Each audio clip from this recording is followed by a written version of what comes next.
Awesome. Welcome to Pathways to Breaking the Cycle. And I have the pleasure of sitting here with some really awesome guys that are doing some great things in the community for our youth and just the community in general. If you guys could just introduce yourselves and let us know exactly, what Better Big Homies is all about, that would be amazing. So, and it's just up first. I'm Christopher Herrera. I'm Chewy. Emiliano Zamora. Awesome. So can you tell us a little bit about Better Big Homies? Yeah, so Better Big Homies. When I was on the podcast a couple of months ago, I kind of touched on it a little bit, but basically it was just me and Chris just got tired of talking about things we wanted to do, and we're just like, let's just do it. And we really didn't tell anybody about what our plans were or what exactly we were gonna do. Mm-hmm. It was just me and him and our families, and we're just let's just do it ourselves. Let's just go for it and not tell anybody anything. Let's just see where it takes us. So Better Big Homies, the idea of it at first was just trying to be the influences that we needed when we were younger. Be that better role model, that better example of what it is to be successful and what successful is and what we're measuring it by. Because a lot of the times people think success is certain lifestyle that might involve not the best activities and things like that. But having lived both of those and seeing where I got farther in, I know that this is the path that brings more success. And what I'm measuring by is the amount of life and love that I pour into people and what gets poured back into me.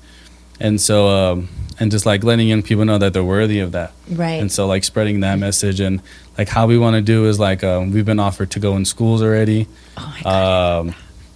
Chris was on the news within a week, you know what I'm saying? And wow. So just seeing how that kind of just takes off. The commissioner wants to meet with us already. Collaborating with the adult courts. What else we got going on, Chris? We got a lot of things. That's a lot. Like Chewy said, we kind of just got tired of talking about it. We were just ready to be about it. So then we just kind of just started up without knowing where it was going to take us. And lately we've been noticing that it's just been providing a lot of opportunities to speak. And I've been speaking in a lot of different places. And I'm going to start speaking at schools and a lot of that. So you know what I mean? It's really interesting because it's giving us an opportunity to give people a different perspective, you know what I mean, of what the young kids are going through, you know what I mean? So right.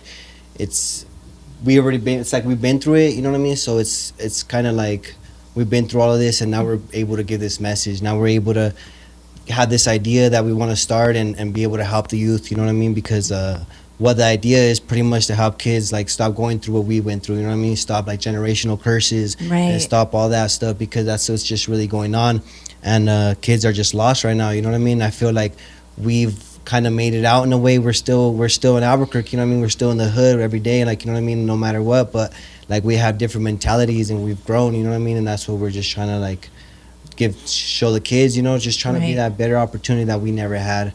And like how Chewy said, we've been speaking with a lot of people. We have the commissioner. We're actually going to meet with her soon to see what we could get going as well with her. And it's really amazing what we could have. I've been on the news, and it's different now. I'm on the news for good things. Right. You were there at the candlelight yes. vigil, and they invited me to speak about that as well, because I was from the young adult program, so I'm growing a relationship with that as well. So it's really providing a lot of opportunities, because everybody sees what we're trying to do. Everybody sees that this is necessary, that the kids do need somebody to listen to them and somebody to guide them, and especially the kids that are growing up without father figures, that are growing up in the streets. And that's what we're sitting here trying to provide. It's amazing.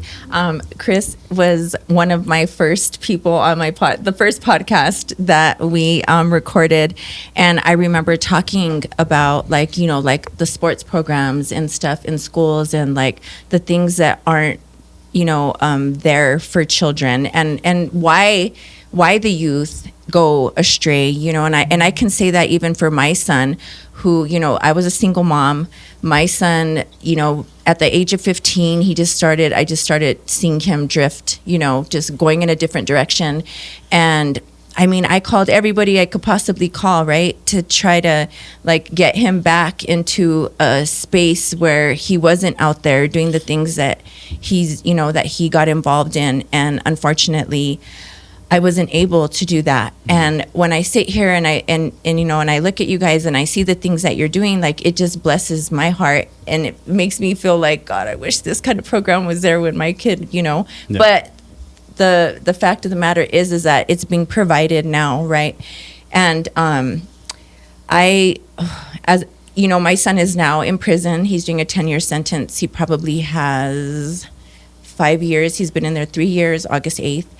He has like about 5 more years to go. Every day is a challenge. Every day is a different emotion. Every day, like my life completely changed, you know, when my son went to prison. And it's just, you know, people will say, well, you know, like at least, you know, you get to talk to him and at least you still have contact with him. But you have no idea what it's like as a mom to like have to see your kid, you know. And right now my son's in Santa Fe, in the penitentiary in Santa Fe in the predatory program. And he's locked up 24 hours a day for a whole year. And that's why I'm so big on the whole solitary confinement thing right now too, because of just, you know, solitary confinement is torture. And it makes me so happy to know that you guys are in the community doing the work that you're doing so that other moms don't have to go through that. Other kids don't have to go through that. Yeah. You know, so I just want to first and foremost thank you guys so much for the time, for the energy, for the efforts, the heart, the emotion, because all of that, you put all of that into this work, right? It's like you build bonds with these kids, you know, and really, like you said, you know, the kids that don't have fathers, you become that father figure for them, you know? So it's like, it's just so important. And you guys have such a powerful testimony, powerful story. And I just think it's so amazing. And I'm just grateful. Emiliano, can you tell us a little bit about yourself and about how are you part of the Better Big Homies program? Yeah, so I just learned about it not too long ago. You know what I mean? I came out of jail. You know what I mean? I'm struggling to find a job and everything like that. So, you know, they kind of opened me with welcome arms, you know what I mean? And like going through all these meetings and stuff like that, and they're just real boring, you know what I mean? Like, oh, this is, I mean, it's useful in a way, but then like it gets boring. And that's with a lot of kids, you know, they get bored and they'll still go to it, but it don't do nothing for them. But like after that, you know, you're like, all right, let's go play some football in the grass field, you know what I mean? Yeah. That makes it exciting, you know what I mean? That makes you want to actually go and do something. Right. You know what I mean? So yeah, so I mean, like it's a whole new experience for me. Like I said, I'm trying to change my mentality like them, trying to live like them, you know what I mean? Still coming out that, you know, like, oh, I gotta be hard, I gotta do this, I gotta act like that. No. And now I'm learning, you know what I mean, working, you know what I mean, having fun. It's the main goal over here, you know what I mean? Is live life like I never have before. Right. And that's what Chewy and Chris are helping me open those doors to. And how old are you? I just turned 17. Awesome. So were you, did you get in trouble at a really young age? Yeah, I got in trouble at 14. Uh-huh. And then I went down for 2.5 years. So did you go to YDDC? No, I went to JDC. I fought my case for almost 3 years. Oh, wow. So you did 3 years in JDC? Yeah. Wow. And look at you today. Yeah. Did you ever think you'd be where you are today? Nah, like I told my mom, you know what I mean? She came to visit me one time. I didn't visit her much, but I told her I'm ready to go to life, you know what I mean? That's what I was facing, you know what I mean? Like, I tell people I'm not ready to go to big boys, you know, I'm not ready to go to prison, but, you know what I mean? I'm going to have to go in there 10 toes, you know what I mean? My mentality was I'm going to do life in prison, so might as well get comfortable, you know what I mean? Right. And that was the so sucky part when they let me out, you know what I mean? I was so stuck in that mentality and stuck in the jail ways. It's hard to adapt. I've only been out for like 3 months, 4 months now, and it's hard to adapt, you know what I mean? Like getting used to everything, give you a whole different lifestyle I'm trying to live right now, you know what I mean? Right. And I'm glad I do have the Better Big Homies to help me out, you know what I mean? Trying to guide me and, you know what I mean? Show me funner things to do instead of just sitting at home, getting bored and eventually falling back in that life, you know what I mean? Yeah. You know, motivating me, I'll stay at work, you know what I mean? You don't need to go sell to make money, go make money the good way, you know what I mean? Right. And that's what I'm trying to do. Well, you know what? Congratulations, and I'm really proud of you. Appreciate Seriously, that. I'm proud of you, and you have you're very enthusiastic, and you know, you are going to help so many people as well, just by the example that you're setting, right? You're blazing the trail for other people, just like Chewy and Chris blazed the trail for you. Yeah. You know, so that's awesome. I'm really proud of you.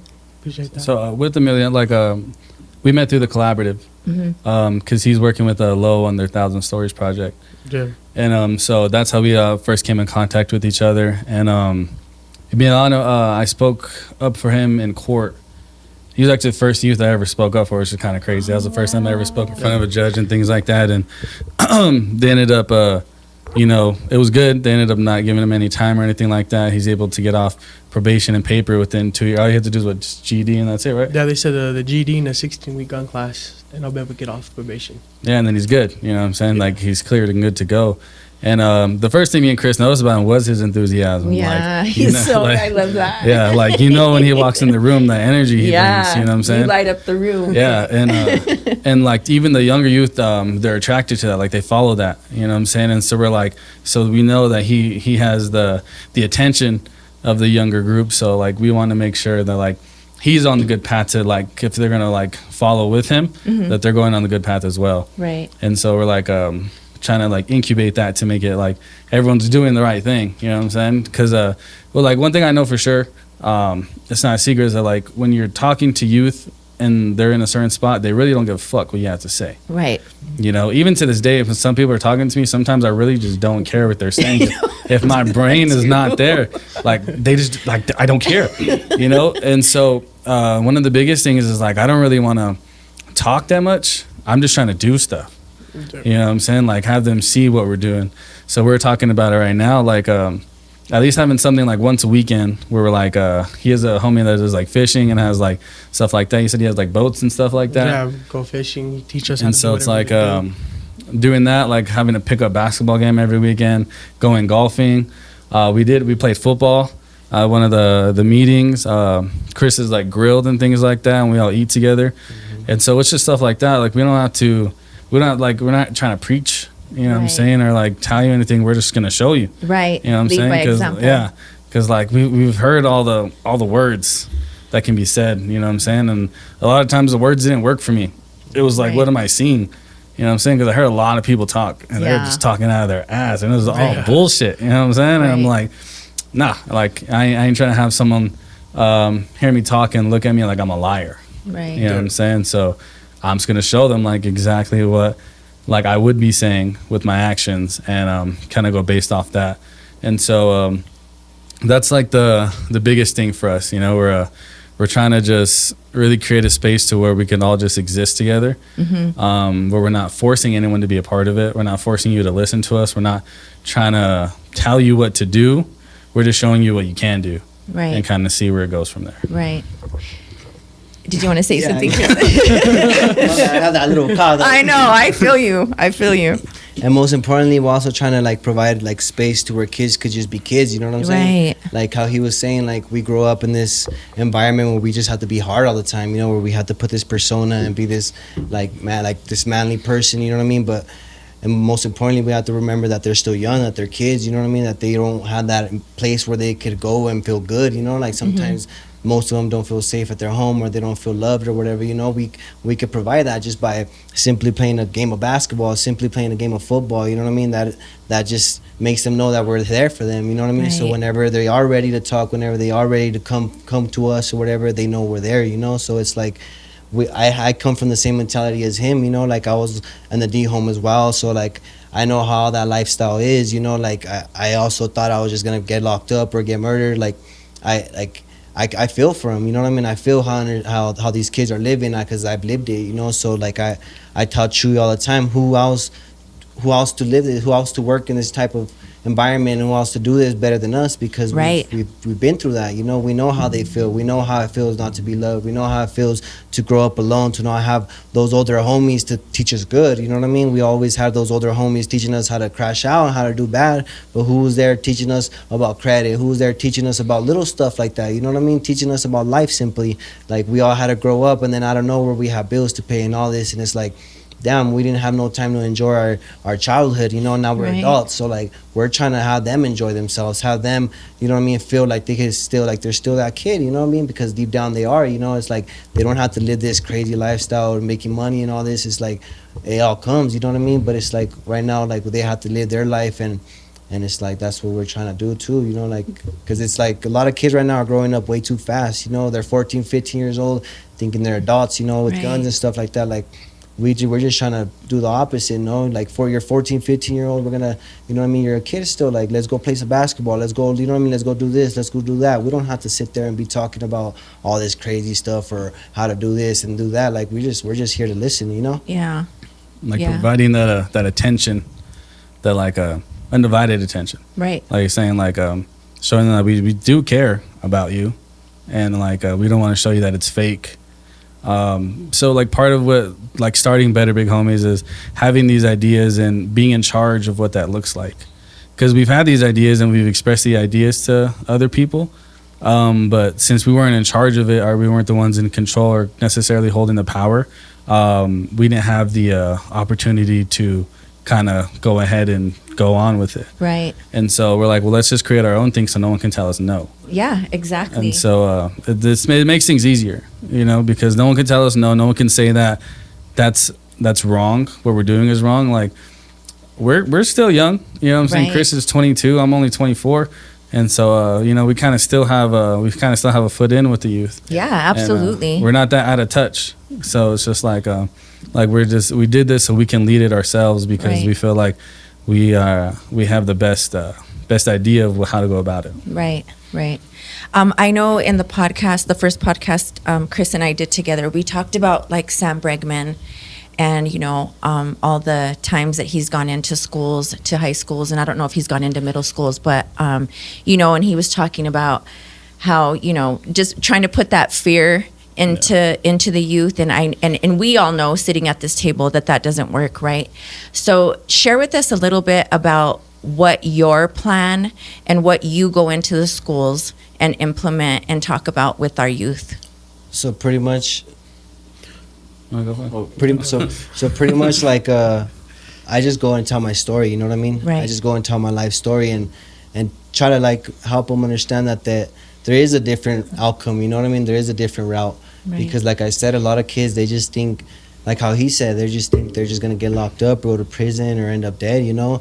So I just provide information about my life and provide, like I'm a living, you know what I mean? How do you say, a living truth or a living Right. fact or whatever, like that you can do it, you know what I'm saying? Like I was, like how I said it before, I've been shot twice before the age of 17, you know what I mean? At 15 years old, I was facing 106 years, you know, like I never went to juvenile court. I always went downtown. I was sitting there in the cage with all the adults, and they would all see me and they would all be like, what? Like, what is this kid doing here? You know what I'm saying? Like, I was going downtown out. Like, I was never in juvenile court, nothing like that. Like that's the story I tell. I tell a story of how I see my mom cry, of all the homies, moms that I've heard cry when their kids died, when their kids got locked up, of how my best friend got killed and I had to name my son after him, you know what I mean? My firstborn son, I named him after my best friend.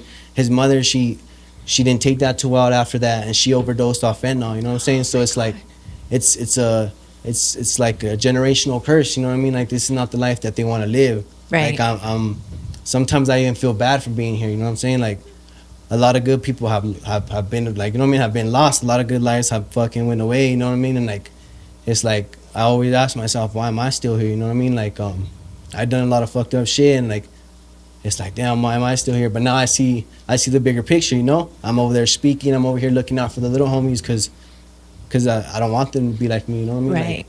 Like, I can't even think straight sometimes, you know? In my head, I feel like my head never stops running. Like, you know, like, it's always on go. Like, everywhere I go, like, I'm paranoid. Everywhere I go, like, you know what I mean? Like, I feel stressed out, like. So that's my mission. Like, I just tell them how it is. Like, I don't sugarcoat shit. You know what I mean? Like, Right.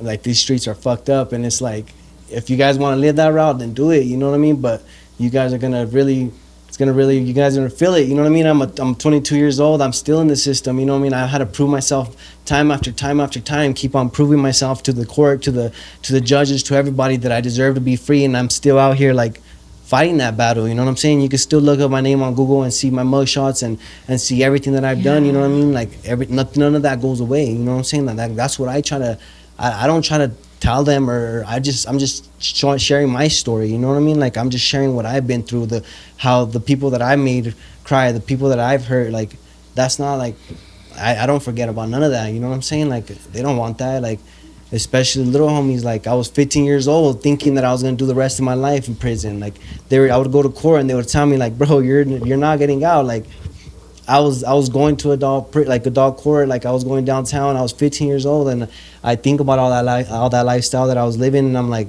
how am I still here? You know. But then I see everything that I'm doing. I see how my life has changed. You know, like I have a son. I have my little brothers. I have these little homies to live for. You know, even now I still think about crashing out sometimes. You know, even sometimes I still have those thoughts about going back. But I have way more to live for. You know, like, Right. and it's a lot of people look up to me now. It's not just my family, my little brothers. Like it's a lot of other people, and it's like that's what I do whenever I go to the schools. You know, I help them understand that there's dark days. There's always gonna be dark days, but there's always better days as well. You know what I mean? Like all you gotta do is be patient. I know it's hard to hear sometimes, but it's like you just gotta keep pushing, because at the end of the day, just makes you stronger. You know, makes you be the person you're supposed to be. Like me, everything that I've been through, like I would always question myself. You know what I mean? Like why is life so hard on me? You know what I'm saying? Like I'd fucking wearing the same clothes, going to school, like saying the same, wearing the same shoes, acting like I got new ones and stuff like that. Like I was struggling. You know what I'm saying? Like, but now I see everything like clear. You know, I don't want people to struggle like I did. So that's why I'm here. That's why I speak the way I speak. That's why I'm doing the work that I do. You know, Yeah. like that's how I see it. Chris, could you share with us like a little bit of, you mentioned about being 15 years old and being in the adult court, right? Yeah. What is going through your mind at that age, knowing like you look around you and you see you're around adults, you're facing certain charges, like what is going through your mind at that time? Honestly, it was just in my head. I was like, it was scary. You know what I mean? I was scared. Like it was actually scary. I sometimes go back to some diaries that I would write and stuff like that, and read and stuff like that. And I'm like, damn, like I was really like in my 15-year-old head, I was really preparing myself to go to prison. Like everything that I could sit there and tell myself that I was strong, that I was gonna do this, I was really preparing myself to do the rest of my life in prison. You know what I mean? Like it was just crazy, you know, like and thinking about all that, I don't even know how I got through that. You know, it was like that's why it sucks whenever I see a lot of the people that I was locked up with at that time are still locked up to this day.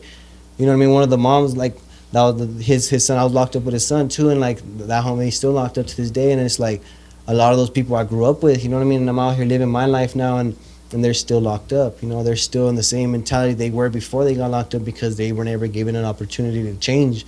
Right. You know what I mean? And that's why like it's so important to do what we do, because we're trying to help kids before they get into that mindset, before they go through all that. You know what I mean? Like, of course, we're trying to help them all, but it's really important to help kids understand what this life brings, you know? Exactly. Like, the money's there. It's always going to be there. It's fast, but what's the cost of it? You know what I mean? Like, is your life and your freedom really worth all that? You know what I mean? Like, I have homies who one day were whipping a Hellcat jewelry all over them, you know what I mean? And the next day they're in the feds calling me.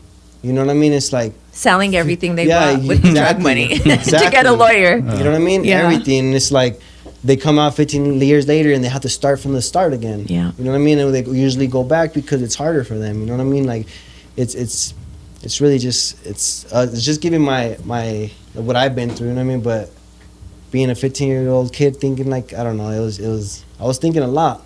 It's like what I remember thinking in my sleep, waking up still locked up. Like it was a lot, you know? Yeah. I just, you know, you hear so many times, you know, like, and I know that a lot of people in the community think like, oh, these kids are out of control and lock them up and put, you know, they deserve to go to, you know, I will read comments like on ABQ Raw or Hotspot ABQ, and, you know, you hear people, and yes, like, of course, you know, everybody's going to be afraid of the crime that's happening out there, but everybody thinks that the answer is incarceration. You know, charge him as an adult, send him to prison, you know, and we know that that's not the answer, right? Can you share a little bit about that? Just shedding light and knowledge on what, you know, you feel is the answer to that and how we can help our youth and not by incarceration. Yeah, I think it starts with how we talked about schools just right now. Entering a youth's life in those early ages, I always bring up alternatives to alternatives. That's kind of what Better Big Homies is. We're an alternative to the alternatives that are being offered at the moment. We don't want youth to come and contact with us after they've already been inside the system. We want to like hit that before. And mental health is kind of the biggest thing that attributes to a lot of things going on in our society. The last statistic I heard, which was like 2 years ago, it's probably gotten worse, is there's like 300 kids per social worker. And so my grandma was a social worker, and she would tell me like terrible stories, and she worked there for a long time, and it never got better, you know.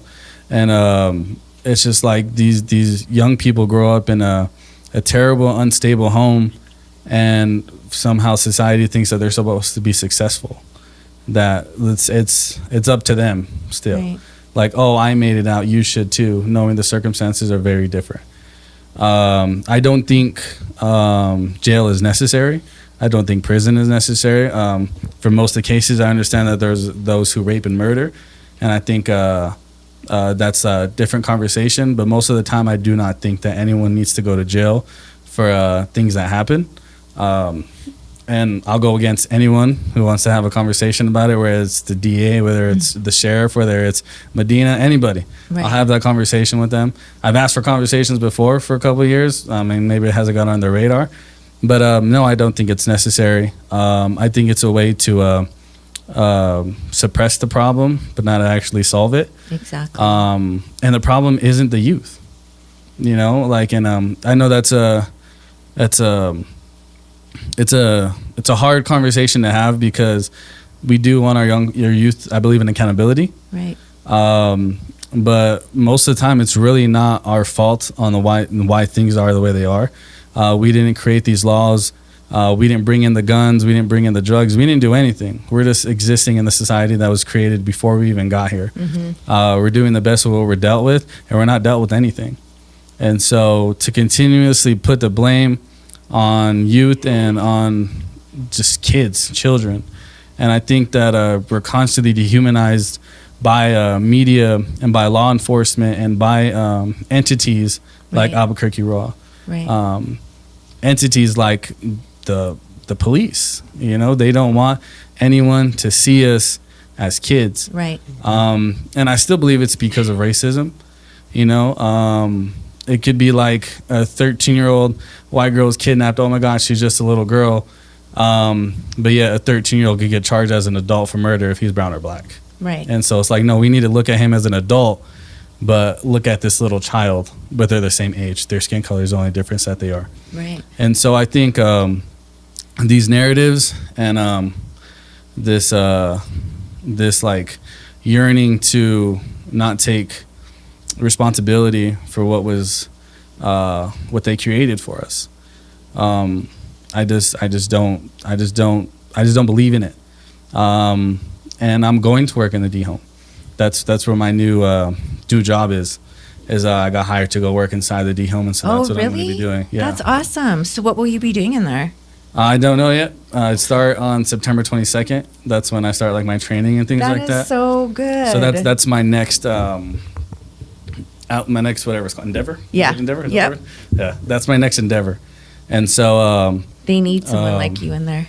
Yeah. So at first it was interesting because, like I said, I've been an advocate on how those places are unnecessary. Right. And you know, like during the protests and Christmas of 2023, when all of that stuff went down and we had the press conference outside of that building, you know, I spoke against it. You know what I'm saying? I was out there and I was saying these things, and now I'm going to be inside. Oh my God, that is so amazing. And so it's pretty interesting. At first, you know, it was like a lot of I was conflicted within myself, but you know, I do feel like an individual like myself are the ones who are supposed to be inside there. Absolutely. And I mean, just the shift in that energetically of you being in there is going to be amazing. Yeah. So I mean, I hope like I understand that, you know, I might not be able to you know, change everything. I'm not trying to start a riot or like revolutionize anything. You know what I'm saying? Yeah. I'm just trying to be there. Right. for the youth that are already there. And you're trying to play the role that you're there to play, Yeah, right? Exactly. You know what I'm saying? I'm not trying to do anything. You know what I'm saying? I'm just trying to just play my part in Right. the best way that I can. Right. And so, you know, and just kind of like the way the language that the lawmakers and the those kind of folks like in Santa Fe speak is data and statistics and all that stuff.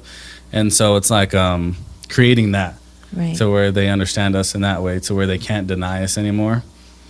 Because I think like once we gather it all, the data would suggest that no one needs to go to jail Right. because it does absolutely nothing, but make you know, the ones that own the private prisons way more money. Right, right. I was having a conversation with somebody yesterday that was in, back then it was called the D home in the 90s. And he was saying that, you know, the conversation came up about how they used to beat their asses in the D home. I'm like, they were beating you guys up back in the 90s? He goes, yeah, there was no cameras back then. So they He's were like, still yeah, doing they that were. 2019. They're still doing that. Yeah, They're they still were doing that, whooping. yeah. He said they would whoop our asses. You know, the staff would whoop our asses. So I'm glad you're going to be in there, Tweet, because I know you're not going to do Yeah, any no, I'm ass not. whooping over Yeah. there. But yeah, no, I've heard stories, you know. Yeah. Yeah. And also how like True was saying like you know, kids do have to be held accountable. Right. I but believe also, in that. But also what's going on in the D home? Like whenever they are held accountable, what are they doing in there? Like, Yeah. do they just have them in their cell? They're not doing no. Because I've been in there. You know what I mean? I know that we don't learn nothing. You know what I'm saying? If we were in there actually learning how to deal with our emotions or learning actual programs Yep. that we were to be able to use in the real life, able to use when we come out, okay, then that's different. You know what I mean? But to the fact that they just want to lock them up and just keep them numbers in there. You know what I mean? That's all they want. They don't Yeah. want to keep these kids out. They don't want to teach these kids, because if they would have these programs in the D home. They would have Absolutely. they would be teaching them how to be an adult. They would be teaching them how to control their emotions, how to do this and that, but they don't. And I know for a fact because I was in there, you know what I mean? Right. They don't care about you. They don't do nothing. It's like they'll have you wasting time on programs that don't even matter instead of teaching you what really does matter. You know what I mean? Like they don't care about keeping kids out. They just want to lock them up. And that's why in the news in every article you see, oh, kids are danger, this and that, because every day is getting put into these people's heads, and Yep. every time they hear of kids or they hear of those young kids, they think of them as danger now. Like, Right. you know what I mean? Like, Right. now how are these kids supposed to feel whenever they're out and about and they see these people looking at them like they're the problem? Yep. Like, whenever they're the adults, you know what I mean? Why are they being held accountable, but these kids are being held accountable? You know what I mean? Right. How it just doesn't make sense. You know what I'm saying? It's the false narrative that really fucking gets to me, because when my son turned himself in, my son is in prison for aggravated, for robbery and kidnapping. He was out what they call doing licks, you know. But when he turned himself in the front page of the Journal, it said "Stone Cold Killer Caught," and my son wasn't even part of that. He wasn't even in the same vicinity. So to me, it's like, you know, the news puts out this false narrative about people, and it's not even true. Like, my son's not even in there for murder. He wasn't even in the same vicinity where the murder took place. So it's like, you're right. They taint you before you're even convicted, Yeah. right? He's And- not even convicted of a crime. And even with me too, whenever I graduated from the young adult program, which I was in for like 2.5 years, I graduated from it to the point where they're asking me to speak. Like, I just spoke this week with the young adult program. I'm about to go to Atlanta next month on a conference with the young adult program. You know what I mean? that's Like, so awesome, Chris. so I graduated with I really did what I was supposed to do from the program. Right. But whenever I graduated it, they put me on the news. News and- 13. And News 13, and they just pretty much said, oh, what was it? Albuquerque man gets no jail time. No for- jail time. But they didn't say that I Bullshit. completed Such they- bullshit. You know what I mean? They didn't say that the past 2 years I had been proving myself Right. to everybody. You know what I mean? I had Right. to do counseling every week, go to court every week, meet with my what's it called? My probation officer once a week. I had to do this gun violence program once a week. So I had to do 4, 5, 6 things a week, plus UAs keeping a every day, full-time right? job, plus taking care of my son, plus, you know what I'm saying? Like, they didn't, and I had an ankle bracelet for 2 years. You know what I mean? The whole time my lady was pregnant, my son's birth date, the day he was born, I had to call my PO and ask if I could stay longer because I was on the ankle bracelet. You know what I mean? They didn't say, like, on Facebook, if you go and see all the posts from when I was locked up, there's 200-300 comments just talking shit, just saying this and that. He deserves this, he deserves that. But whenever I graduated, whenever they see me speaking at the candlelight vigil, they don't sit there and go and comment anymore. Nope. They don't sit there and show that love, you know what I mean? But they're there to see, like, they're there to see whenever I fuck up. If I was to fuck up today, if I was to fuck up tomorrow and be on the news again, you wouldn't hear the end of it. Right. You know what I mean? Right. But if I'm on the news tomorrow for doing something good, they won't care. Everything's condescending, but nobody in the community comes back and says, hey, you know what, I just want to let you know, like, I read stuff about you in the past, and you know, I'm really proud of you for your success. Right. You know, and that to me is sad. That just tells you, like, the kind of world that we live in, right? Yeah. People like to focus more on the negative than they do the positive, and it's just like bullshit to me. No, they definitely want you to fail. And I remember talking to Chris a lot when all that was going down, because it's like, he's doing his best. He's been doing his best. He's trying to do his best to do good. And to just see how everyone's reacting to it, like, how is that not going to fuck with you? How is it not going to make you want to crash out? Right. And then, like, you know, try to find them and beat them up. You know what I'm saying? Like, you want to talk about stuff. Hey, I'm 53 and I still get like that. You know what I'm saying? Like, yeah, you want to like let's handle this in person type stuff. But you know, I told him, I was like, it just like it's like, who are you doing it for? Right. You know what I mean? You can't be doing it because you want to change their minds. You can't be doing it because you want to change anyone else's mind. You have to do it for yourself. Right. So whenever anyone feels some type of way, it doesn't bother you because you're not doing it for them. You're doing it for you. Right. And when you have, it's hard, it's easier said than done for sure. I'm still trying to figure it out. I get mad all the time. But it's like, once you like put your frequency on that, right, nothing is going to phase you. You know what I'm saying? You're absolutely right about that. You're like, I'm good. You know what I'm saying? Because I'm not doing it for you. So whatever you say doesn't bother me. Right. Because I'm doing it for myself and I know I'm doing something right. Right. You know what I'm saying? So, like, going into the home, that's my mentality. Like, people are probably not going to like it. They're like, hey, how come you wanted to shut it down? You know what I'm saying? You went on NPR radio saying you wanted to shut down the D home and now you're working in there. I'm like, I understand what you're saying, but, like, I know what I'm doing it for. Right. And it's not for you. Right. It's not for your opinion on me. Right. And so it's like, yeah. So it's like having that mindset. Right. Right. Makes it easier. Oh, gosh. So much. I know, Emiliano, you wanted to say something earlier. Oh, no, I was just saying back, like, with the school thing with Chris, like, I know a lot of youth can agree with me on this, bro. Breg Fredman, well, whoever his name is. Sam Bregman. Sam Bregman. You know what I mean? Like, whoever it is, bro, like, I can't relate to him with having to pick up a gun and be nervous every day, bro, having to deal with that stress, not being able to sleep at night because what I've done, the regret. You know what I mean? He pulls up on me and tries to talk. I'm like, you don't fucking know me. You can't relate to me, bro. Right. But someone like this can. Exactly. You know, I can go up to him like, bro, it's just like everything's, he understands me, you know what I mean? Right. So it's easier to go talk to him than some dude that has a fancy car, who never had to do anything I had to do with. They're not worried about having no food on the table, not having to worry about if rent's going to be due and you're not going to have somewhere to live the next month, you know what I mean? But these dudes can. Right. You know what I mean? So that's what makes it so much better, bro, because you know, he can go to a school and talk to kids and laugh at them. Give a fuck. You can scare me with y'all, like you said. We're in that mentality, bro. We're in the hood like that. Nobody gives a fuck. You don't give a fuck. Cops gonna come at me. Let's go. I'm ready to go to jail. You know what I mean? And like, I can't sit there and like the PTSD I have from jail. I can't talk to that. I can't talk to somebody about that. But I could talk to him about it because he knows what I'm doing. He might not be able to help me, and so maybe he'd be able to understand me to where I feel understood. Right. You know what I mean? Like, and you feel seen and heard. Exactly. Like, he knows what I'm going through, so he can help me through it. Like, hey, you know what I mean? Like, yeah, I know you feel like doing this. This is what I did instead. Let's go try this. You know what I mean? They can't do that shit for me. You know what I mean? They don't see none of that. You know what I mean? That's what people don't get is, oh, we're bad, this and that. But who are you guys? You guys don't know what we're going through. You know what I mean? We're waiting on food stamps to get the fridge filled up. You know what I mean? Nobody knows about that. Having to work, like he said, bro, sitting on ankle monitor. I just got off ankle monitor not too long ago. You know what I mean? Having to work a full-time job, having to deal with the GAP, having to go to the gun violence class. I'm still going through all that right now, and it's hard. You know what I mean? Having to take care of my son. I couldn't be there for my son because I was in jail on ankle monitor. I can't go see him. You know what I mean? You know what I mean? Because I'm labeled as a danger to society, bro. You know what I mean? And then, like you guys said, like that painting that picture of, oh, kids are bad, kids are this. Well, how does that make you feel when you're walking down the street, bro, and you got people staring at you? Like, you know what I mean? It's because the way you dress, your skin color, the way you look, makes you feel like a monster. So what are you going to do? You're going to act like a monster. You know what I mean? Right. And that's what nobody understands. That's why this program's so good for people. You know what I mean? It's because those kids can't go to somebody and talk about stuff like that. You know what I mean? Because no one understands them.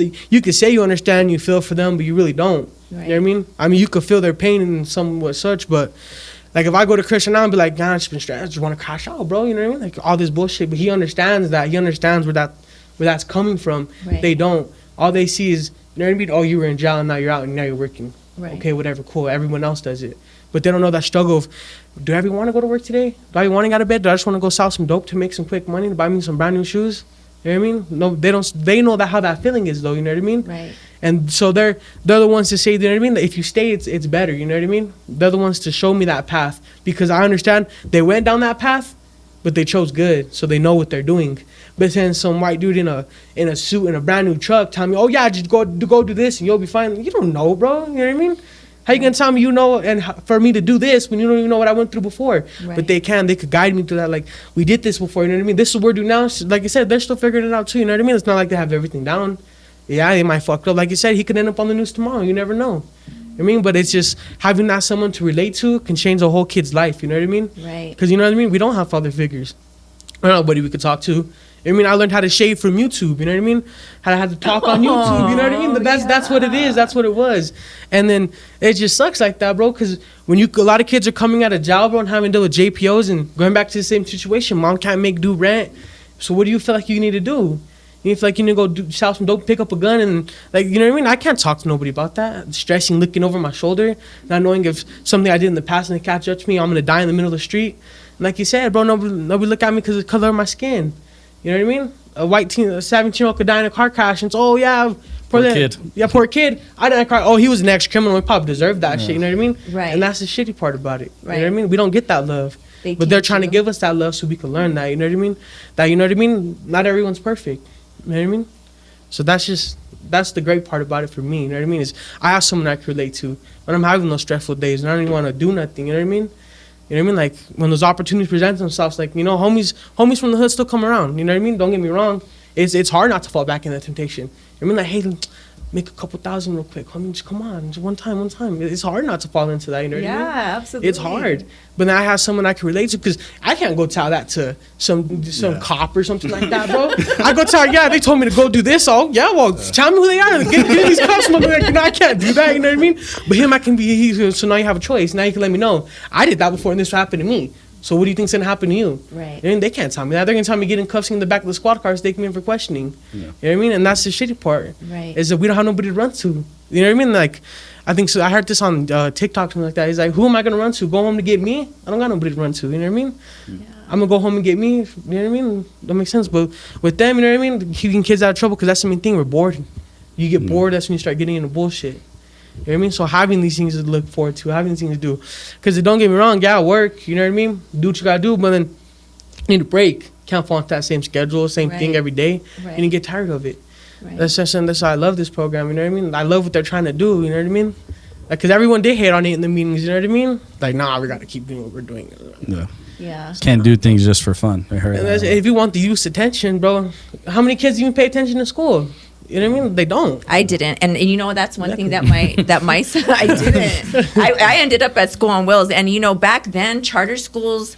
I mean, you know, I'm 53 years old, so back then, charter schools were like for the rejects, right? Yeah. Charter schools were like, and I'll tell you guys a quick little story. I hung out with the girl that went to West Mesa, and I was at school on wheels. And she was a cheerleader, and you know, she was a cool chick. But I remember driving with her to, and her parents owned a local business here, and it's still around. But I remember we're driving to her house, and I remember her telling me, do not say in front of my mom that you go to school on wheels, because then she won't let me hang out with you. And that shit like fucking hit me hard, right? I was like, God, like, am I a bad person? Like, here I thought, like, you know, I'm not doing good in regular school, but now I'm in like charter school, and I go to school half day, and then I work half day for APS, and like, I thought I was doing good for myself, and for somebody to say that to me, I thought like, damn, like, I'm shitty. Like, I'm like, you know, I'm not, it's hurtful. You know, to hear those things, especially when you're trying to like make a change in your life. And I too, you know, I went to the D home at 16 years old, and I was in there for 8 days, and it felt like 8 years. And I was like, I knew, you know, deep down inside, that's when I started like really trying to like focus on school. Okay. And I thought, you know what, I'm gonna go to school on wheels. I just want to get on the right track. And for somebody to say that to me, and she didn't know, you know, she wasn't doing it to hurt my feelings, but that had to have been imparted in her somewhere along the line from her, you know, from her parents or, you know, what have you. But it's so important that we're uplifting one another. you know, regardless of our past, regardless of our actions. You know, I tell my son all the time, son, what you did in the past is not who you are.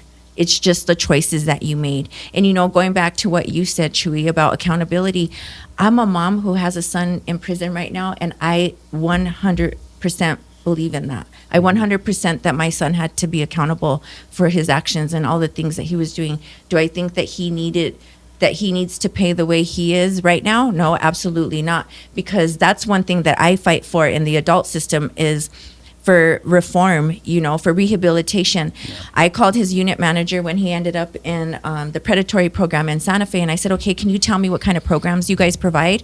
Oh, well, we give them origami, and we'll give them like sheets to color. And, you know, the psychiatrist or psychologist goes around and will ask them how they're doing. And I'm like, and you really think that this is going to work? Like, how the hell is this going to work? Like, you're just throwing people in a cell and just existing, you know, in a cell like that for 23, 24 hours, because sometimes he doesn't get out, you know, and he'll message me. He only gets 2 phone calls a month. Jeez. And he'll message me and say, like, Mom, like, this is getting to me. Like, I'm walking back and forth in my room and my mind is just, and I just have to, like, uplift him constantly, right? I just have to tell him, like, you're physically locked up, but your mind is never locked up. Remember that. Your mind is never locked up. Close your eyes, meditate, do your breathing. Mm-hmm. You know, imagine what you're going to do when you get out here. Like, think of all those things, right? And that's the role that I play in my son's life every day. So when I hear you saying the things that you're saying, and it's just like, man, I wish my son would have got it. You know, I wish my son would have got it. But the important thing is that you did, and you're, you know, just like Chewy and Chris, you know, they're blazing the trail. And I just think that it's an amazing thing for, like, our upcoming youth, you know, to have you guys in their lives, to have you guys in those schools speaking the powerful words that you're going to speak, because you're right. Nobody's going to listen to somebody who hasn't walked that walk, right? You can talk that talk all day long, but if you haven't walked that walk, like, I'm not going to listen to you. No. You know, it's not going to be ingrained in me because you have no idea the life that I've lived, like you said, right? You don't know the struggle. You don't know the struggle. Yeah, but anyway, I want to go back to when you were locked up and you said that you did 3 years in JDC. What was, like, maybe share like a little of your experience and like what you were thinking while you were in there. It's just it hurts, you know what I mean? You're sitting there, and like for me, they were pushing back my court every 60 days. I was a YR pending, so I could be charged as an adult or a juvenile. You know what I mean? I was going to adult courts. You know what I mean? And I never knew what the hell was going on. I was too young. I didn't know what everyone was talking about, the big ass words and shit. You know, I didn't even go to school. I don't know what you're talking about.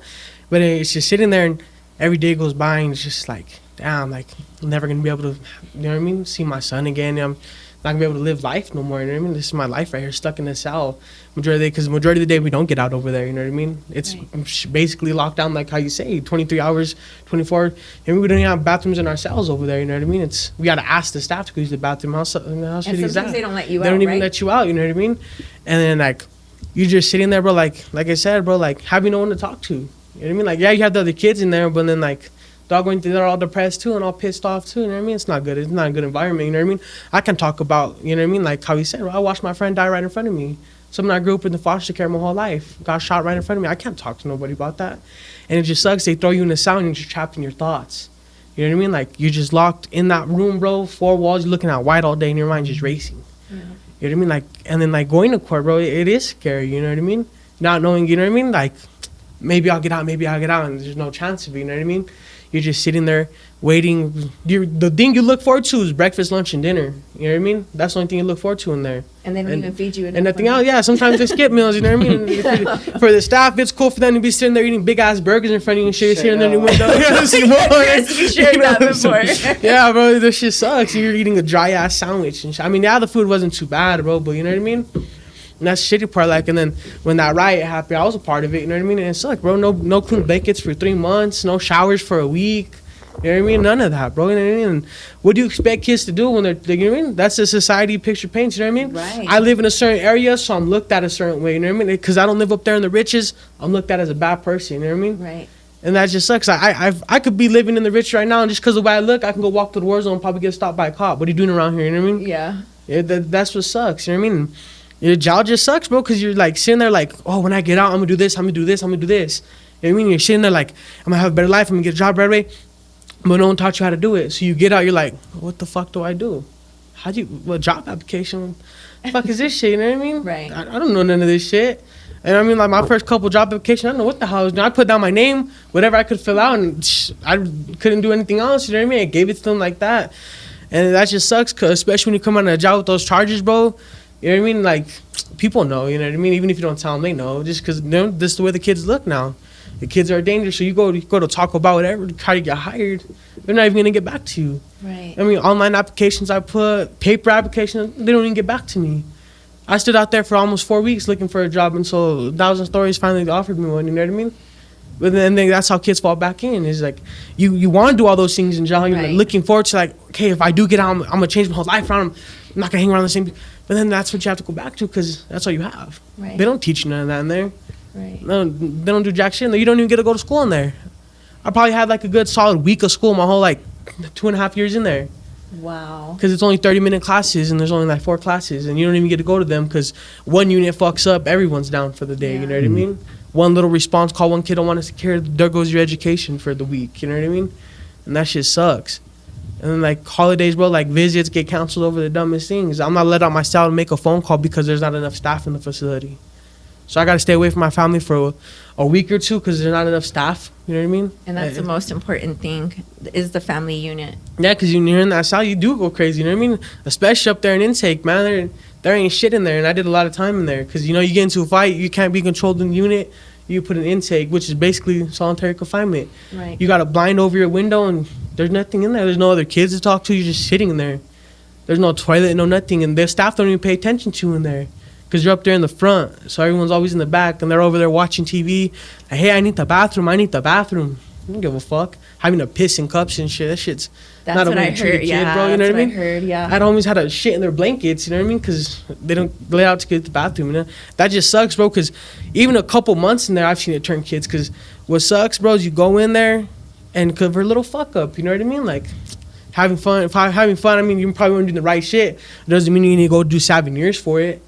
You know what I mean? Like, that's just it. Give them the opportunity to come to these, bro. You know what I mean? Go to the fucking things. Because you throw them in jail for that long, all they're going to do is get more connected and know how to do more things. Right. You know what I mean? Because you're sitting there, kids talking, oh, yeah, I did this and this and this, how you do this, how you do that. Oh, the only reason why I got caught up is because I did this and I didn't do this instead. So you go out there, okay, now I know how to get away with that if I don't do what that dumb fuck did. You know what I mean? Right. And that's just what it is. Yeah. They don't teach you, you know what I mean? Here's the job. If they would have taught me that in there, I probably had an easier time coming out than what I did. And that's what sucks about jail. You're just stuck in a cell, stuck in your thoughts. And it is scary, bro, when you're facing life. You know what I mean? You're ready for it. You know what I mean? You can't prepare for that. You can't prepare a kid for that. You got to prepare yourself. But even then, in the back of your head, you know that's all bullshit. Oh, I'm strong. I'm going to go in there, stand. You know damn well you're going to get fucked up. As soon as you hit that, you're only going to be 18, still in the fucking 13, 14-year-old mentality you got locked up in. You know what I mean? Just because you age in there don't mean you mature. No. You're stuck in, it's like a time zone, bro. Arrested development. Exactly. You're just frozen in time, bro. That's exactly what my son said the other day. He goes, Mom, I feel like I'm frozen in time. That's exactly what he said. Because you wake up, you see the same thing, and you eat the same thing every day. You know what I mean? That's all it is in there. They don't help you. You know what I mean? If jail were to help you, I bet you they'd reduce kids would be going back in. You know what I mean? And that's the shitty part. There's no help. Right. I think you brought up a good point though when you're like you had these goals and aspirations like when I get out I'm gonna do this and I'm gonna stay away from these people, and then you go to apply for jobs and see that society doesn't want you because of the shit that you've been accused of or the shit that may be on your record. It's just like that's why fucking there's no success, because like you're like, well, why don't, when people who don't ever experience that, they have the most to say. If they don't go to jail, if they never experience any kind of hardships, they have the most to say. So they're like, well, why can't you just get a job? Why can't you just be like the rest of us? Why can't you just fucking pay taxes, pay for your own car, get your own things? Why do you have to steal?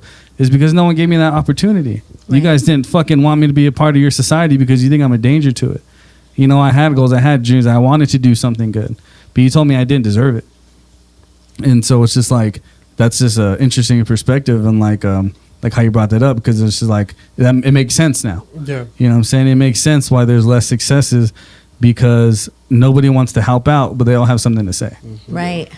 Right. They all have an opinion. Yeah, and Nobody like wants to be a part of the solution. Yes. But they wanna be a Yes. part What of is the up with problem. that? Seriously. well, yeah, it's like the way you dress. Like And my like I tattoos say- ain't no different from your tattoos. If you have a bird on your thing and I have some letters on me, it ain't the difference. But I'm looked at different because my skin color. Right. Like how I tell everybody, like, you don't see no tattoos on my arms, but my whole chest is tatted. And the reason Yeah. why I have it under my shirt is because I go get my arms tatted, my neck tatted. They're gonna look at me different. Yeah. I have my son at a store. They're gonna look at me like, look at this drug dealer. Yeah. Look at this thug. You know what I'm saying? And it's like, why? Because I'm brown. You know what I mean? Because I dress the way I dress. You know what I mean? Right. They don't know that I'm a fucking hard worker, a good dad. You know what I mean? They don't know that. They don't know that part of me. But if I go and even when I take my shirt off and I'm in my muscle shirt and I have my chest, they're like, they look at me different. You can tell right away. You know what I'm saying? Right. And it's like. That's why it's like, why should I live in a society where I feel like I have to cover myself? Like You I'm know what I mean? outcast. Exactly. Like there's a white person with all tatted. I've seen white people tatted in their face working at Costco. You know what I mean? Like, imagine if I was to apply at Costco with a face tat, Yeah. or even anywhere, like that would not go well. You're absolutely right. You are absolutely right.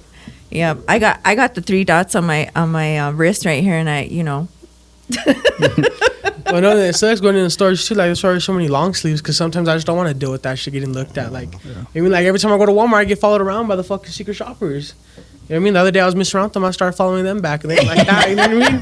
They didn't like that, but that it sucks. You know what I mean? I can't even go to the grocery store like a normal person. Man, I get followed around. I got security up my ass.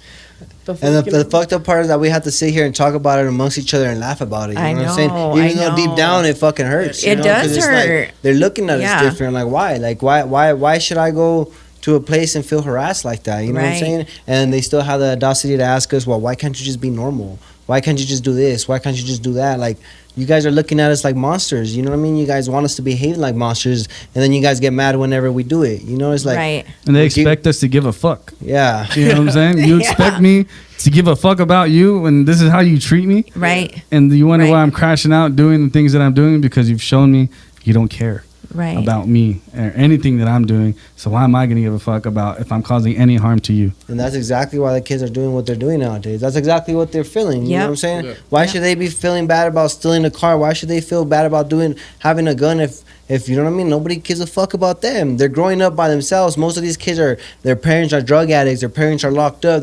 They're literally growing up by themselves. Nobody's caring if they're gonna eat tomorrow. Nobody cares if they have food or shoes or clothes on their back tomorrow, somewhere to sleep on the next day. You know what I mean? So why should they care about it when they're stealing your car? Why should you know what I mean? Like, Yeah. obviously it's not right, but it's just a fucked up mentality. You know what I mean? Like, they're making these kids like go through the most, and then they're getting mad when they react. Right. You know what I mean? They're just reacting to what you guys are giving them. Exactly, You know what I mean? 'cause they're in survival Exactly. mode. If you guys give them nothing but good things, I swear to God, there's gonna be a good outcome. You know what I mean? But if you guys just keep harassing and telling you're the problem, you're the reason why this whole city is a piece of shit. You're the reason why there's, you know what I mean? Like, Right. how are you guys blaming little ass kids when we're the adults? When you know what I mean? Like, what are we doing for them? Yes. Like now, that's why that's why we're trying to do what we gotta do, because now we can't say like, well, we ain't doing. Well, now we can say we're doing something for them. You know what I mean? If they decide to go and fuck up or whatever after we help them out, then they made that choice. You know what I mean? But at Yes. least we were able to help them out. At least we were able to give them an opportunity. You know what I mean? A lot of kids ain't given an opportunity. They're forced to do something. You know what I mean? Right. And I know people might hear that and be like, forced? Like what? Like nobody forces them to do that. But it's our lifestyle. It's a generational poverty. Like, you know what I mean? You guys don't understand the way we live. You know, Yeah. like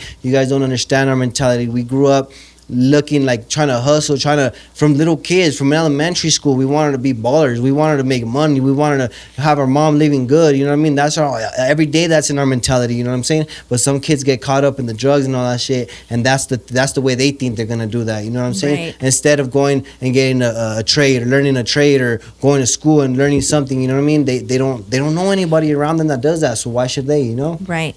And I think that society puts this expectation on us too. Like, if you don't have nice things and you're not going on nice trips and you don't drive a nice car and you're not in name brand clothing, like, you know, you're not a cool person, right? Would you agree with that? Like, being like, you know, you're 17 years old, and I know that like my son, when he was 16, you know, I remember he came home with a Gucci belt one day, and I was like, where did you get that? Because I mean, I know I can't afford to buy you that, you know. So I think that, you know, you in your mind that you think that, well, I don't have all these nice things, so I'm not as good as somebody else. And I think sometimes that the youth probably feels that way because society puts those. And like Chewy was saying, you know, success isn't about being rich. You know, it's not about having, you could have all the money in the world and not be a successful human being, Right.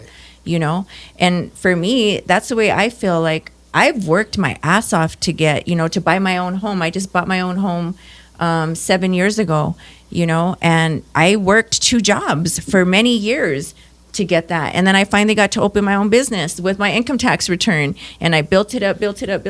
And I had my business for 10 years. And then when all this started happening with my son, I had to choose, like, do I still want to be a business owner, or do I want to go full force in advocacy work? And to me, advocacy work felt more fulfilling. Yeah. You know, so I just didn't have the capacity to hold space for both. And you know, like what you were saying earlier about, sometimes I get tired of just like talking about it, you know. I'm like, I want to make a difference. Like, I want to make an impact. Like, I want to make changes. You know, there's people sitting behind those walls that don't have any type of education. They're not getting the education that they need. They're not getting the mental health services that they need. They're not getting rehabilitation. They're getting origami. Like, who the fuck, who the fuck wants to make origami? You know what I mean? It's like, how is that helping? How is that making our people any better? So I feel you guys when you say, you know what, I'm tired. And if you don't want to help me and you don't want to support me, then, you know, sometimes you got to blaze your own trail. And I'm just really proud of you guys for doing that, because you are going to make such an impact in so many people's lives. And going back, before I forget, I wanted to say this, but what you were saying about you had to learn to shave from YouTube. My son's girlfriend, they have a best friend, my son and her, they have a best friend, and she got a flat tire, and she called him and she said, hey, she said, I got a flat, can you come help me?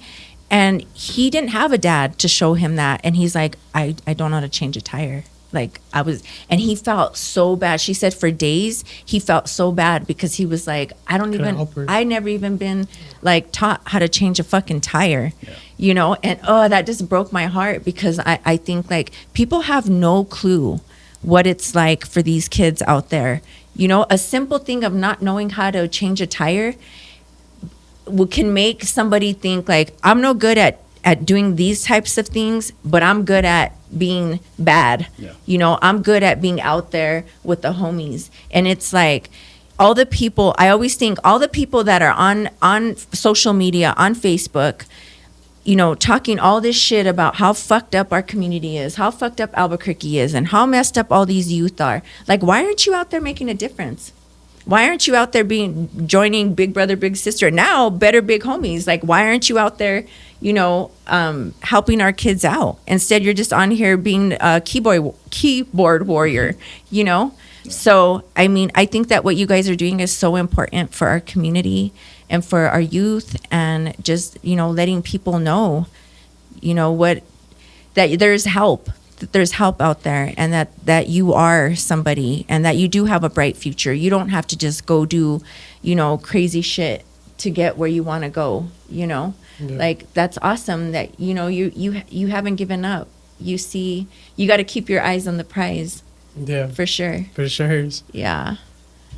So, is there anything else you guys would like to share about Better Big Homies? Christian, anything else you'd like to share? No, I mean, that's about it. You know what I mean? Like how he said, it's just something that we didn't know that it was gonna take off like the way it did. You know what I mean? So now we're just going with it. You know, like now we really want something to come out of this. Like, we really want to help the youth. You know what I mean? Especially the youth, because like I said, they're leaders. You know what I'm saying? Like, they're leaders. Right. They need to be. But to become leaders, they need to be led. You know what I mean? Like, we need to show them how how to get down. You know, and it's like we know we want to do, you know what I mean? And we know exactly what not to do, you know what I mean? Because we know everything that we've been through and how much times people have fucked up on us and treated us when we've been around them, you know what I mean? We don't want to treat kids that way. We don't want to feel like we're taking something from them, or we're, you know what I mean, like it's not like that. Like we want to sit there and be everything mutual, you know what I mean, like we're everything's genuine, you know what I mean, like we come from the struggle, you know what I mean, we're still struggling, you know what I mean, we can't say that we're not, we're still in the struggle. Like every day it's a struggle to get up and keep on going, you know, but we're doing it. And it's like, if it's just fucked up, because if I would have stayed in that same mentality, or if I would have got locked up and stayed behind bars right now, I wouldn't have been able to change, you know what I'm saying? So like, the kids, they're young, you know what I mean, they're not gonna think the same way they're thinking in 5-6 years when they're 21, 22, you know, like I don't think the same way I thought when I was 15 years old. So it's like, I just want to sit there and show them a different route, show them like a different path. Like I said, we're done talking about it. We want to show it. You know what I'm saying? I love that. So that's why we're here. You know what I mean? That's why we're doing all the work that we have to do. That's why we're out there speaking. That's why we're out there showing love, because at the end of the day, we want people to understand us, and we're also trying to shine light on how we're growing up and how kids are growing up. You know what I mean? Like, we can't sit there and blame them for everything. Like, we also got to take responsibility of what we're doing. You know what I'm saying? Like, these kids are getting handed generational poverty. You know what I mean? Like, these kids are getting handed a bad hand. You know what I mean? Like, and some kids do make it out. Some kids can make it out on their own, but most of them need help. You know what I mean? Some of them need somebody to lead them. You know what I mean? Like even yesterday, some cop was saying, oh yeah, like that he had a friend or whatever. They're both living the same lifestyle, but the only thing that he had was a father. You know what I'm saying? And that's why he didn't go down that route. And his friend ended up winning, you know what I mean, doing what he had to do.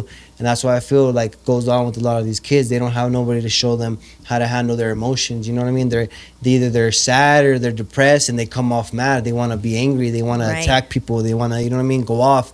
And it's like, why can't we show them how to handle that? Why can't we show them how to like truly become a man? You know what I mean? Like how he was saying, like, or how you were saying, like he felt bad that he didn't know how to change a tire. He felt less of a man in that point. You know what I'm saying? Like, and even that, and I know that because at some point, like a year or two ago, I didn't know how to change a tire myself. You know what I mean? And it's like, and it's embarrassing. You know what I mean? It's embarrassing having to like learn that at such a big, like older age. You know what I mean? Like we're a grown man, and I'm barely learning how to change a tire.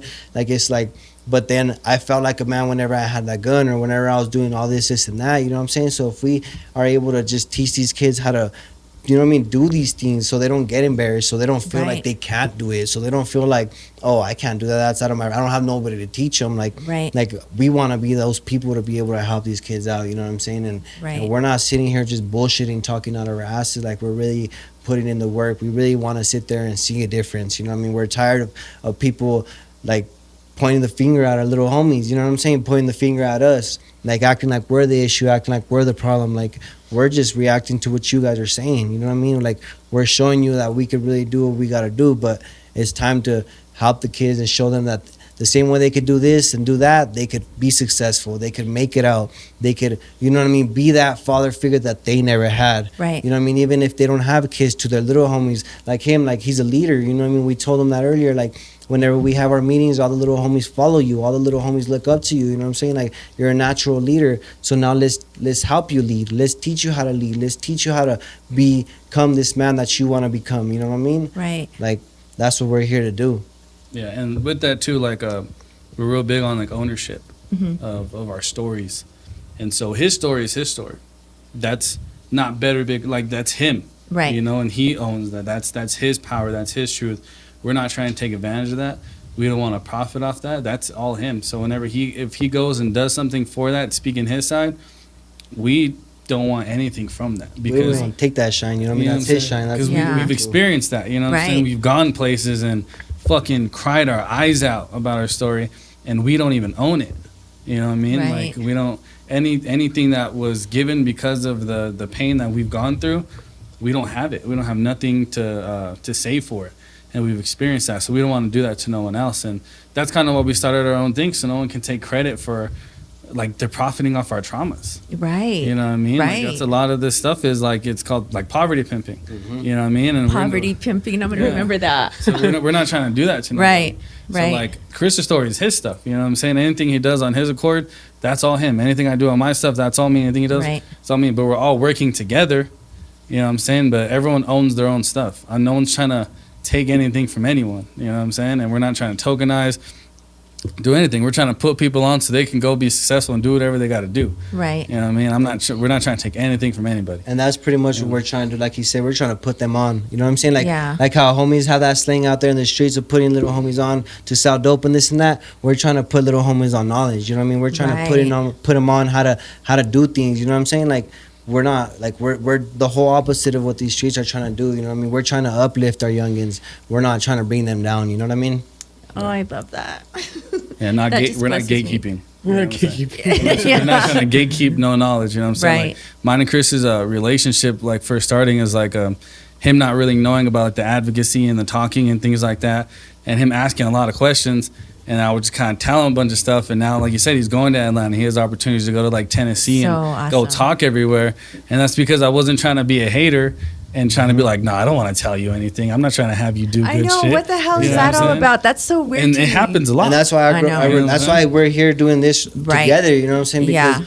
we're both learning from each other. You know what I'm saying? Everything, like how you said, he's been doing this for years, and every time that someone invites me to do something, or I want you to speak here, I want you to do this, I send him the information. Yo, bro, you think I should do this? You think this is appropriate for me? You think this? You know what I'm saying? Like, he knows more, so like, you know what I mean? That's exactly where we're trying to be to other people. The same way, like, he's leading me in a way. You know what I mean? Right. He's teaching me the same way we're learning from each other. Right. We're both eating from each other. You know what I mean? It's not a like, oh, I'm taking out your plate and you're not getting nothing back. Like, it's a mutual. Everything is mutual. Like, we're all in this together. You know what I mean? We all see the bigger picture and it's to help Yes. the little homies. We're not Yes. sitting here being greedy, or we're making it. Right now, we have no funding, and everything that's coming, that we're doing, all our shirts that we've made, everything that we've done is out of our own pockets, and it's gonna continue being out of our own pockets because this is what we want to do. You know what I'm saying? Right. But right now, that's it's genuine. You know what I mean? It's love. It's love for the streets, love for the hood, everything. Right. You know what I mean? Like, we want to show these little niggas, these little homies, what love is. You know what I'm saying? Like, that's what it is. That's what it is. Cut that part out. But No, I get it. I And absolutely. we're not get it. we're not trying to be the face, you know. Right. Like, it's not it's about this. It's not about whose pictures on every Right. post Right. that we post. I agree with you on that because I had a conversation with one of my colleagues, and I told her what people need to recognize, because I know exactly what you guys are saying, is like, I'm the type of person that I'm not just like a talk about it person. Like, I'm in the trenches, right? I'm like, I see an opportunity, and I'm like on it. Or if I need, if I hear something that somebody's going through behind the walls, I'm on it. I got onto the MDC oversight board because my son had a horrible experience in MDC. So now I sit on that board because that's the way I'm taking my power back, and I'm taking my son's power back, because you're not going to treat our people like that, right? And for me, I feel like what you guys were saying is that in the realm of advocacy, if we all have to realize that we're like the body, right? I might be the foot, you might be the arm, you might be the ear, you might be the nose, or whatever, right? We're all part of this body trying to do the work. Like, it's not like, oh, I'm better than you because I got to talk at this, or because you know what happens with that when it comes to the point where it gets to that, nobody wins and no work gets done, because it's all about self-absorption at that point, right? So I think it's so important that we remind people, like, it's not about us. It's not about me. It's not about Chewy. It's not about Chris. It's not about Emiliano. It's about the work that we're doing to help in our community. And I just think it's amazing. I think it's so amazing. I feel so blessed to be a part of all the organizations, to help wherever I can help, or to be wherever I am needed. I'm there. I'm a servant for that. I guess I just want to ask Emiliano, what would you say to younger homies that that are committing, are out there trying to, I'm going to say survival, because that's what I feel it is. I feel that these kids are out there because, just real quick, my son, he was always shunned in school because he really struggled in APS a lot. And he was constantly put at the back of the classroom. Nobody wanted him in his classroom because my son couldn't sit there at a desk. They wanted me to medicate him. I wasn't about to do that. So I feel that my son found because he was so belittled all the time, he found his power in the streets. Like, oh my God, they accepted me. Like, they think I'm cool. Yeah. You know what I mean? That's what I really feel happened with my kid. And, you know, so can you just share a little bit, like, what you, at the age you were at when you started getting into trouble, like, what would you say to somebody else that are in those shoes right now? So I had a homie that got locked up. He went down for long. He was a big name in the hood. His name came with power, you know what I mean? You say his name, people knew who he was. And I was at the barber shop, and he told me like this. He said, everything you're doing out there, you know what I mean? Think about it in the future. He's all, with your name and the fear you put in people in your name, can you go buy a house with it? You know, with everything you did and everyone knows you for, can you go buy a house with that name? Can you buy a brand new car with that name? Nah. Can you support your family with that name? Not really. You know what I mean? That's what it is, bro. You're putting in work. You're doing everything you do for that name, bro. But it's not worth nothing at the end of the day. Cause I'm gonna tell you like this: all the homies I had, all the big homies I had, everything I was doing, not a single one hit me up while I was in jail. Not a single one did nothing for me. You know what I mean? And you know what I mean? Like, I mean, I could sit here and say everything, like, cause I know people told me the same thing. I was like, nah, I'm gonna keep my gun. Fuck that. You know what I mean? But you know what I mean? Like, you gotta make that change yourself. You gotta want to do it. You know what I mean? You gotta not want to look over your shoulder. And there's some kids out there that want to do that, you know, because for a minute I did. I loved it. You know what I mean? I loved that adrenaline, fighting and doing that, just stealing cars, whatever I was doing that. You know what I mean? But like, it's not gonna help you in the future, because those words right there hit me that day. He said, "You can't buy a car with that name. You can't buy a house. You can't help your son with that name. You can't do nothing with that name. The only thing that name's gonna do, bro, is when you die or you're in prison." And your son hits some streets, all that name's gonna do is get him back in that same path you were, you know what I mean? And, you know, just, I know you might not have nobody to talk to, you might be going through the struggle, but your best bet, bro, is, I didn't like school, I didn't do school for shit. I just went to go make my sales and do whatever I had to do, you know what I mean? That's the only thing I went to school for, talk to chicks, that was really it, you know what I mean? Try to find something you like and stick with it, you know what I mean? Like, yeah, you're gonna have to run the streets on the side because you can't go get a job, and that's what sucks. When you're 14, 15, you can't go get a job. 13, your mom needs money. You gotta do what you gotta do to survive out there. You know what I mean? It's all means necessary. But, you know what I mean? Slow down. Right. Slow down and take your time and think about things. Because, you know, you might not have the opportunity everybody has. If you look hard enough, there's an opportunity out there. You know what I mean? You might be making fucking $5 fucking washing someone's trash cans, bro. But that's still money you don't gotta worry about no one coming back for. It's that, someone told me it's that negative money, the negative energy to that money. You know what I mean? You have that money, but that money is going to bring negative things. It might get you good things, but it has negative energy with it, between with the positive, you know what I mean? Right. And that's all I got to say is, you know, nobody can make that change but you. You know what I mean? And it's not going to happen today. It's not going to happen tomorrow. It can happen in a year. You know what I mean? You're going to stay stuck in the streets if you want to. You know what I mean? And that's what sucks. There's a lot of kids that don't want to be in that shit. Like, my JP asked me, he's like, wow, you made your decisions. I was like, okay, yeah, I made my decisions. But then my decision was, do I want to eat tonight or do I want to have food? That was the decision. So it's like you guys say, well, pick. Do you want to go commit that crime or you could have stayed home? I could have stayed home, but there was no food on the table. Having to hear mom cry because she couldn't pay rent. You know what I mean? Having to hear another homie died. You know what I mean? Those were decisions I had. They were decisions, but to what extent? Right. I mean, so, you know, just keep your head up and keep going. Don't give up. You know what I mean? You have a passion. You want to do barber.